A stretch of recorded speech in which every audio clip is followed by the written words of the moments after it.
So number 10 is, I feel like Sonic's protecting my t-shirt modesty or something, Power Rangers, and specifically Power Rangers RPM. Sorry mate, this is the fail police, you can't have that, that's from 2009.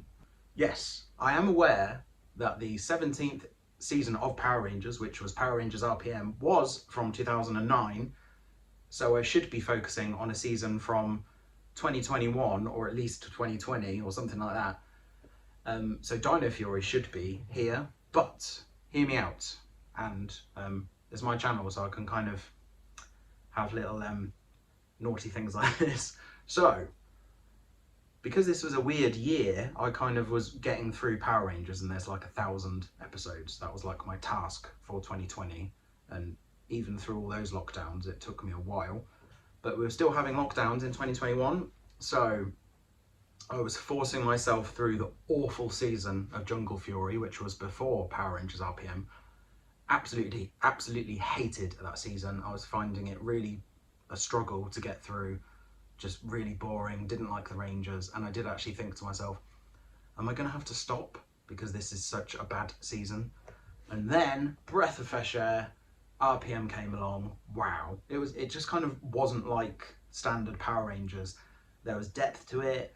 It was set in like a post-apocalyptic world where kind of like the whole world was dying, apart from this like small city called Quanth.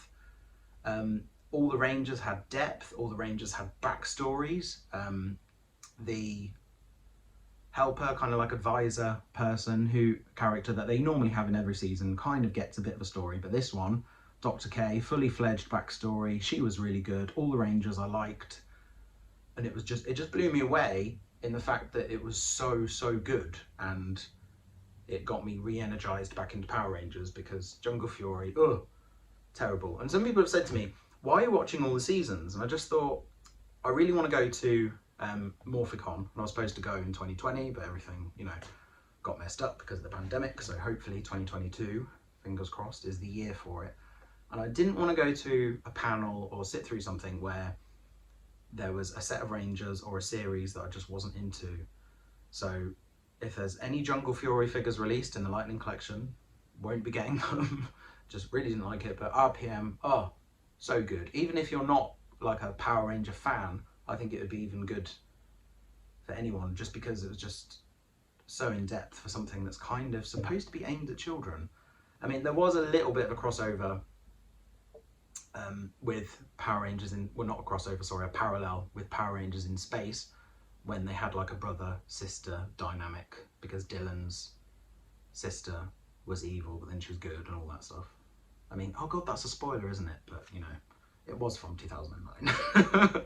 But don't worry, that's the only old thing on the list, but I just had to have it just because it saved my watching, if that makes sense, because I was just down and out thinking, I can't go on. And then RPM saved me. So that is my number 10.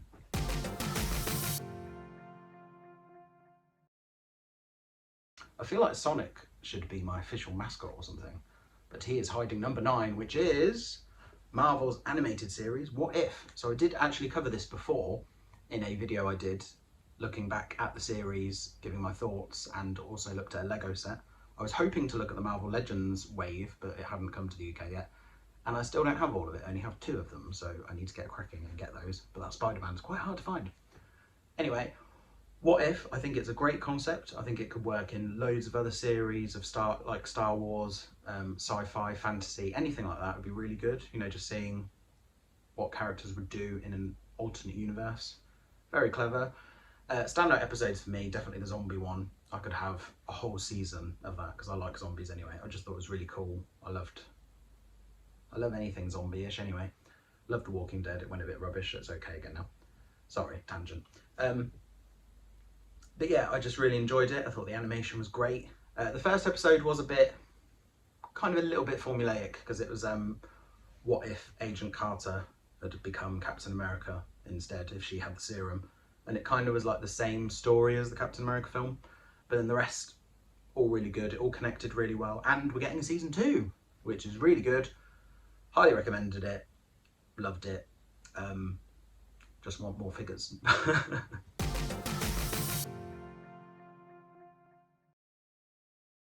So number 8 is another animated series. Can we guess what? It is Invincible. Sorry, I felt like going Invincible. I feel like I'm Buzz Lightyear or something. So Invincible, same guy who did Walking Dead, and the guy who voices Invincible is Glenn from Walking Dead. What's his name? Stephen Yen? I'll get a picture. So he got killed off in The Walking Dead. So it's kind of like a, not a FU or anything, but kind of like a, what's the word? Oh, what's the word? Like good karma that he's doing the voice of this guy. He's great as well. So the first episode, I was a bit, you know, yeah, this is okay. And then, wow, at the end, just complete gore fest. There's a big fight, big gory, messy fighting, brilliant. And it proper set the tone for the rest of the series. And it made it really bingeable. I think I got through it in like 2 weeks or something. But I was watching loads of other stuff anyway. But yes, love it. I would have reviewed some figures, but I can't get them in the UK yet. Just like a lot of stuff this year. I'll show you a picture as well. But really enjoyable, lots of gore, characters were great. What's the dad called again? That's really bad. Oops. Was it Omni-Man? Oh God, I'm just thinking off this top of my head. I'm not like, I haven't made any notes, I probably should have done. But he was great as well. Even loved the mum. His best friend, his best friend was gay, but had kind of like merit, if that makes sense, because I think gay characters sometimes in TV shows are sort of like throwaway and a bit rubbish, but he was kind of badass and I liked him. There is going to be another season, which is really good, and when I get those action figures, I don't have to do a review because it'll probably be like a year after they actually came out, but I'll be showing them somewhere. So yes, number 8 was Invincible. I don't know what I'm doing with my hands.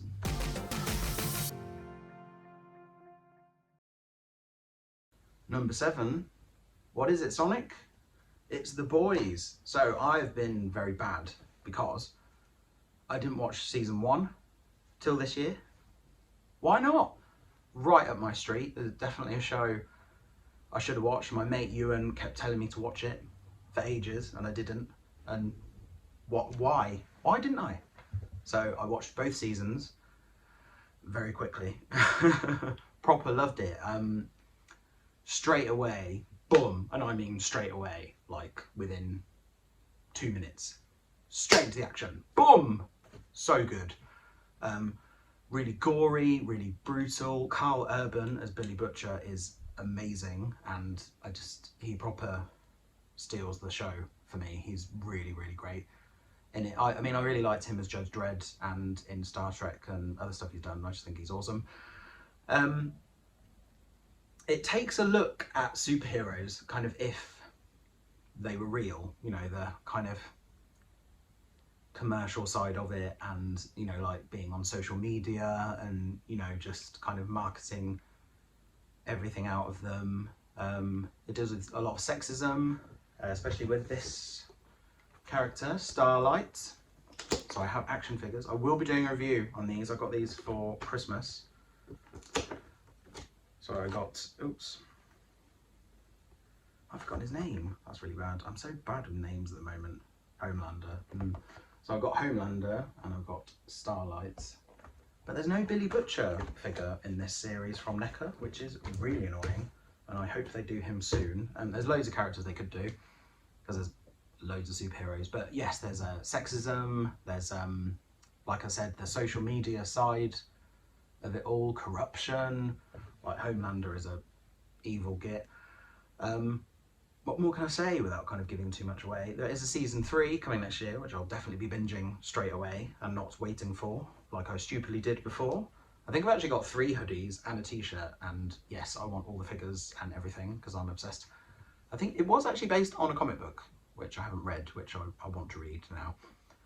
But yeah, proper, I just loved how straight into it got. All the gore, always wanted, and the main focus isn't always on the superheroes. I mean, they're a big element, but like Billy Butcher, he's like a human character. Oh, what's the guy that goes with him? Is it Jack? Oh God, honestly, I'm so bad with names. I really did love the show, but just names bad. But yes, definitely well worth it.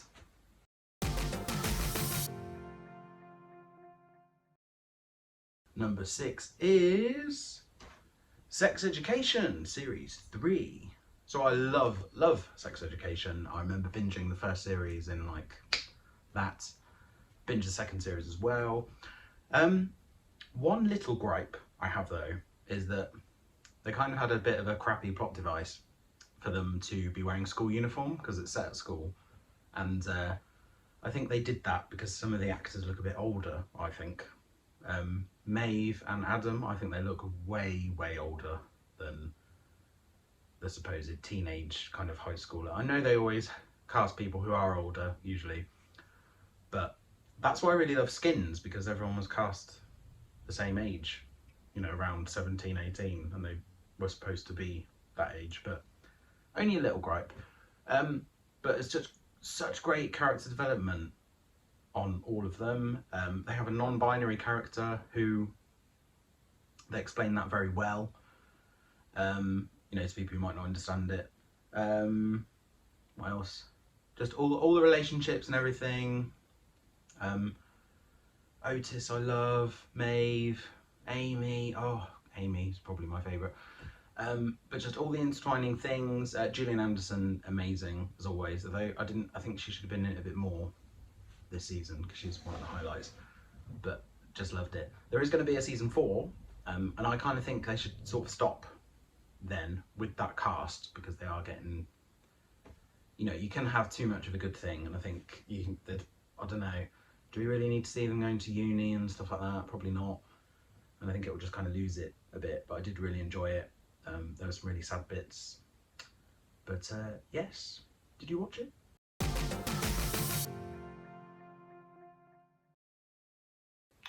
It's like he's my baby. But number 5 is WandaVision. So you might be surprised thinking this should probably scored higher. I did really love it, but my next 4 I just loved a little bit more. But first Marvel MCU show to come on. You know, we had Daredevil and Luke Cage and all of that lot on Netflix, but obviously that got cancelled in favour of Marvel, Disney overtaking the world. But that was in January, wasn't it, of 2021? Yes. But it started strangely, but I applauded that because it was different. I think it would have been a lot easier of Marvel just to have Falcon and the Winter Soldier first. Or is it Winter Soldier and the Falcon? No, it's Falcon and the Winter Soldier, isn't it? I'm going off on a tangent. But I just mean, I think it would have been easier and a safe bet to have that first. But I'm glad they went with WandaVision. You know, the first few episodes, a lot of people I knew turned off because they were like, what is this? And it was set in like a sitcom era, and then it went through the years over the episodes, and then you got little nitbits of what was going to happen and what was happening with Wanda and everything, and I just thought it was brilliant. The character of Vision though, I've never really been a fan. I just find him a bit boring, and I still found that in this show. You know, I know he's needed and everything, but I've always felt that Wanda / Scarlet Witch has just not really had a time to really shine. And Elizabeth Olsen, who plays a amazing actress, and I really felt that she finally got what she should have had probably a few films ago. And she's going to be in the new Doctor Strange film. Really excited about that. I loved all the action. I loved how the story did progress over the episodes. I definitely think it was a binge-worthy show, so releasing it every week, I don't mind that. It gives you something to watch, you know. Binging is good and everything, but then I think sometimes people can spoil it for you when they've gone ahead and stuff. Agatha, loved her, and she was surely one of the most used meme GIF things of this year. Everyone's seen that. I'll pop a picture, but I'm sure everyone knows that picture. There you go. The twins, loved them, really great actors. Monica Rambeau, as soon as I saw her, I just loved her. It's weird, do you ever get that with actresses or characters or anything?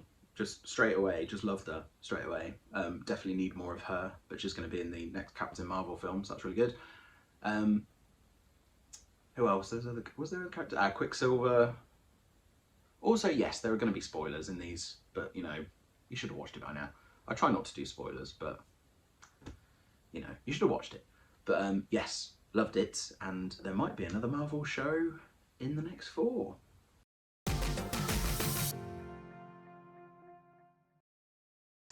In at number 4 is my last animated series, and that is, tada! So Camp Cretaceous. I loved it. It's so at first I'm not gonna lie, I did dismiss it because I thought a Jurassic Park animated series, that's just gonna be lame. And then I can't remember who, maybe someone on Instagram or something just told me to watch it, and they said it was really good. I think they binged it really fast.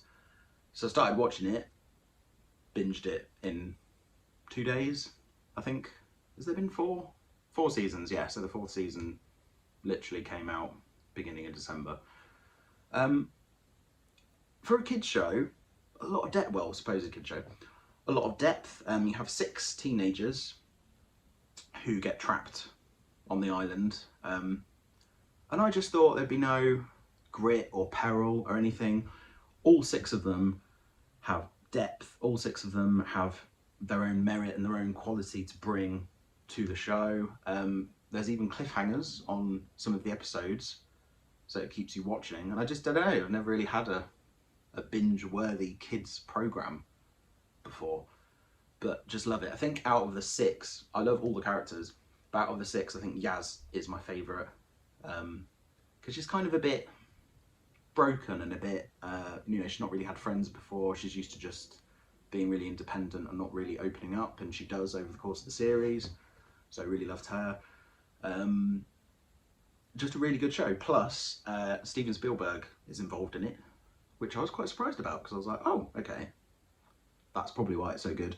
And Colin Trevorrow, I hope I've said his name properly, but he does the latest Jurassic World films. There's a small crossover as well in the 3rd series with the last Jurassic World film, which I didn't really like that much. I can't remember what it was called, because I watched it twice and I was just like, I really don't want to watch that again. I hated it. I really liked the first Jurassic World film, but the second Jurassic World, what was it even called? I don't know. But I think the next Jurassic World film, which is finally coming out next year, oh sorry, 2022, because this video will come out then, I think that'll be a lot better. But Camp Cretaceous, to me, is way better than the Jurassic World sequel, which I can't think of because I really didn't like it. And there's also Bumpy. See, I have merchandise. Bumpy's this adorable character in an Ankylosaurus, is that right? I used to be so shit hot on dinosaur names as well when I was a kid, I just can't remember them. But Bumpy is so cute and such a great character as well, so it's probably worth it just for him, really. But definitely check it out if you've not seen it. Just wanted to show you as well my little Camp Cretaceous collection I've got on my shelf here. So here are 2 Imaginext figures. I'm not really that into kind of styled figures like this, but I just thought they were cute. Then Ben and Brooklyn from Lego. I will get the others, but I'm just kind of interested in the little minifigures, and that's it. And then these are ridiculously hard to get in the UK. It really annoys me. Darius and my favourite Yaz, but just so hard to get in the UK. Or I mean, when I have got them, they've been a bit pricey, but I do want, you can get the whole team in those figures in the Lego, and then I think Imaginext you can only get Ben and Yaz. But that is my Camp Cretaceous collection.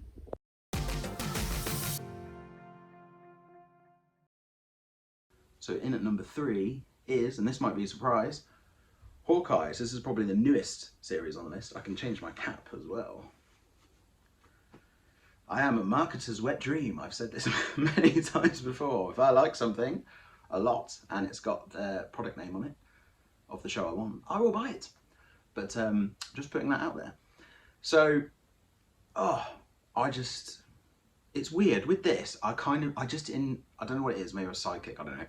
I envisioned that I really would love this show. I don't know why. When I knew about it, I was like, I'm gonna love it. Then when I saw the trailer and that it was set at Christmas, it gave me proper Die Hard feels.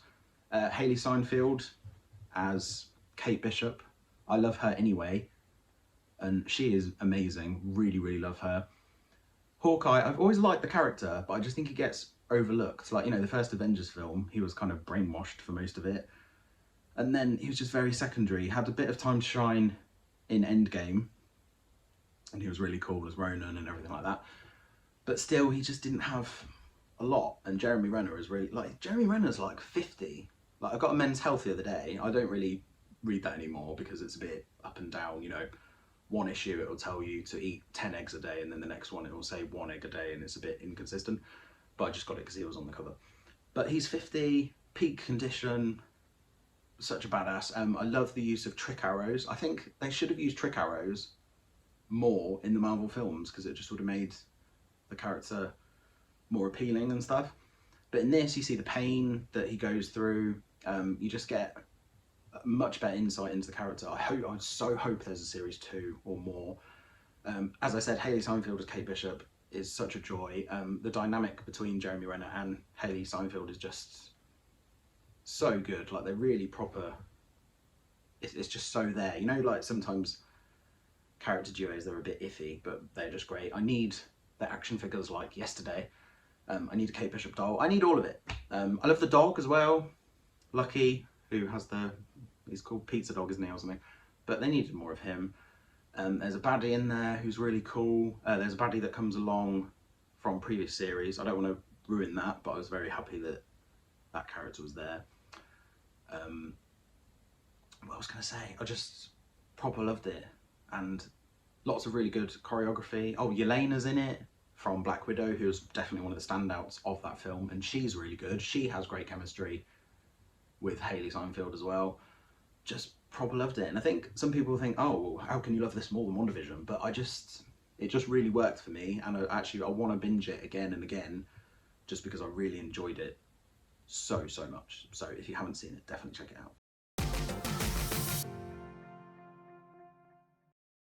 So in at number 2, you might have guessed already actually, because there's something behind me that is from the show, is Squid Game. So I know that's a number 67, so you might, if you've not heard of Squid Game, you might be like, what?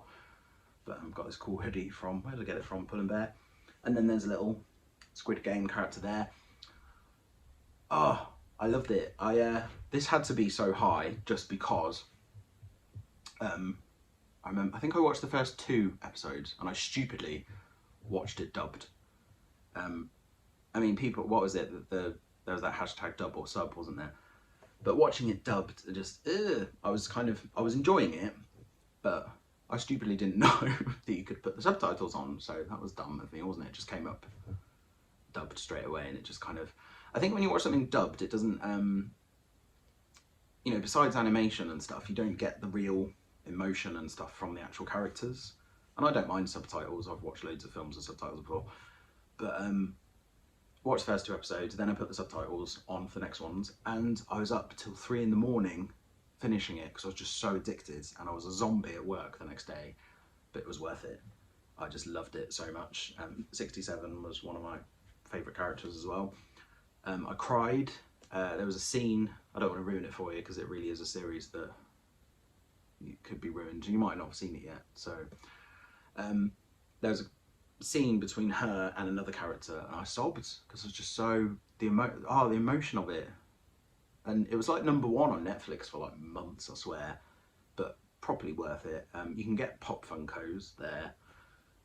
I've never really been a Pop Funko fan. I'm definitely more of an action figure person, but hopefully they'll have action figures and stuff. I've seen like unofficial ones. I mean, this little plush, that was off the market for like a £5, but I just thought the quality wasn't that bad actually, and it's actually got embroidered bits on it and stuff. I'm sure they'll release official ones at some point. But and also at Halloween, I saw loads of people dressed up as the doll, and then I can't remember what these guys are called now, kind of like controllers or something. Loads of people dressed up like that as well. There's a lot of people dressed up as WandaVision characters, and then a lot of Squid Game stuff as well. I think there's more Squid Game though. But yes, just loads of twists and turns. It was quite brutal, very emotional, just such a mixed bag, and I just kept binging it. I think that's why it had to just be so high, just because I could not stop watching it. And yes, I was very tired the next day. I think I had to have like 3 Red Bulls or something because I was just knackered, but it was worth it because I loved it so much. Highly recommended. Stay tuned for number 1.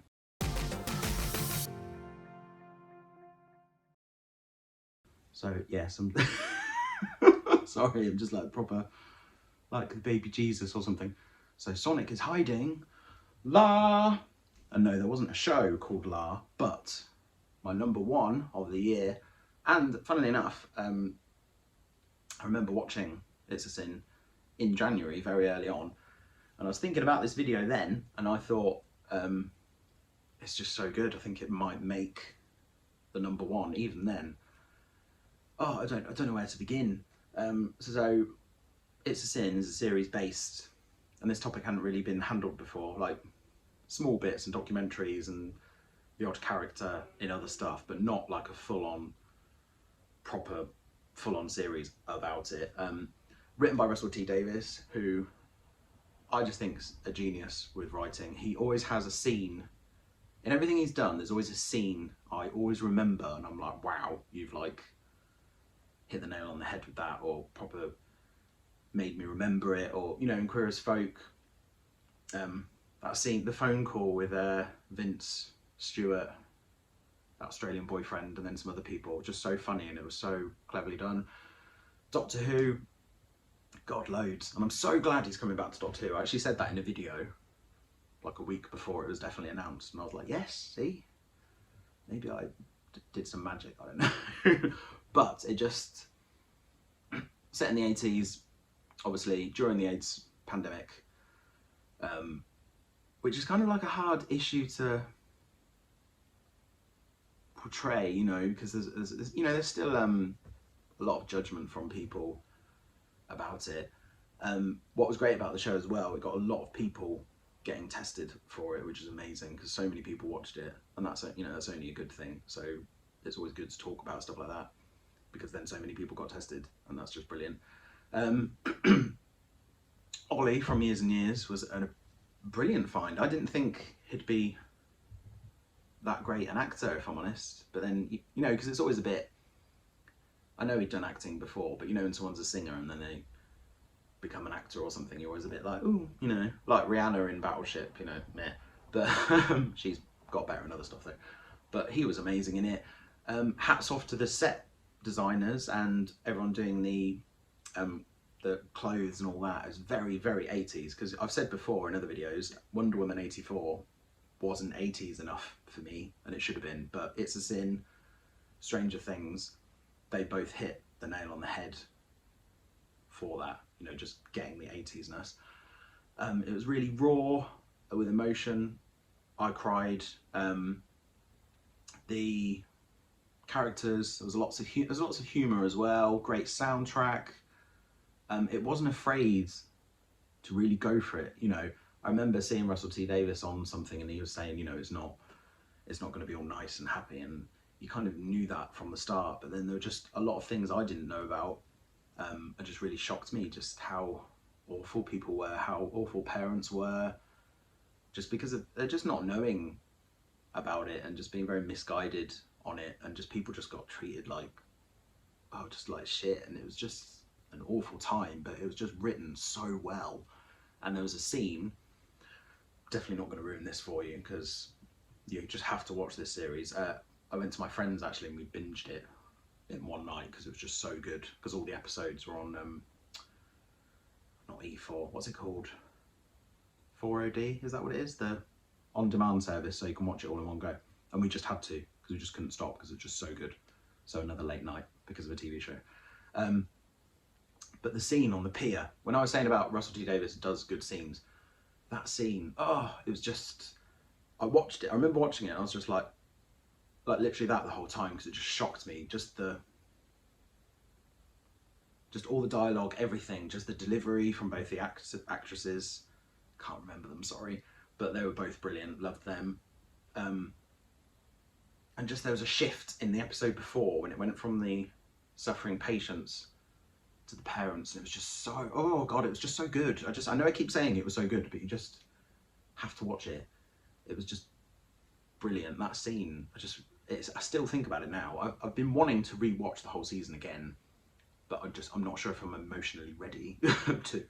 So maybe one day, but just for a show to hit me like that, it just had to be number one. And I think it's amazing that I watched that in January of 2021, and then it hasn't fallen from that #1 position. Obviously, everything in the top 10 I really liked, but yes, proper loved it. It's time for some honourable mentions. So, Winter Soldier and the Falcon, or is it Falcon and the Winter Soldier? Can't remember. I really did enjoy that show. I just felt it was very safe. The last episode was really good though. Seeing Sam in his Captain America outfit was just so cool. There were some really good lines in that. And it was good seeing a bit more of Bucky as well. Did enjoy it, but just didn't quite get to the top 10. Monsters at Work. So the Monsters Inc. Cartoon series. I really enjoyed that. That was cute. I'm not sure if it's getting a season 2, but I liked that. That was fun. Masters of the Universe Revelations. I know a lot of people hated it. I actually really enjoyed the direction it took, because the first episode I was actually getting a bit bored. I was kind of like, this is kind of, we've seen all this. And then Tila got really pissed off, cut her hair, became a badass, and then I was like, oh, okay. And that's when I sort of woke up a bit and watched it. So I really enjoyed that. You. And I always hate doing this. There's actually a funny thing. There's a funny interview thing as well where they keep taking the mick out of it. And I don't know, I wasn't sure if it was real or not. But, you know, I'll say I'm watching You, and it just sounds a bit weird, doesn't it? But it's the TV series You. But I hadn't actually watched series 2 straight away, because I was wanting to read the books, and then I didn't. And then a new series 3 was coming out, so I binged series 2. And I liked it, but it just didn't have the same kind of tension like it did from the first season, because I remember watching it and like hiding behind a cushion because it was just really tense. So series 2 was good, and then series 3 it got a bit samey to me, and then they're going to do a series 4, and I just think, like what more else could happen? I just don't know. Schitt's Creek as well.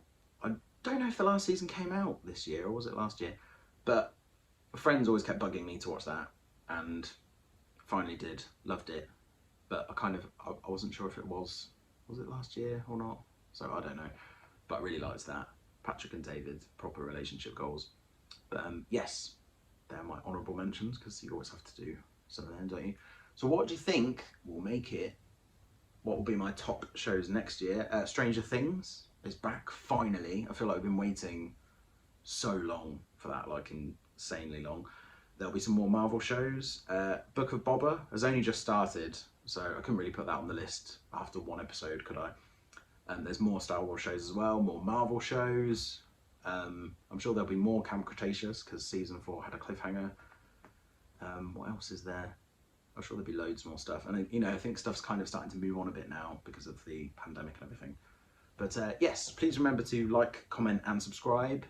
Put comments about what your favourite shows were. You know, if you disagree with my top 10, that's fine. It's just an opinion. So always good. I like reading comments. It's fun. But yes, stay safe, and I'll see you next time. Bye.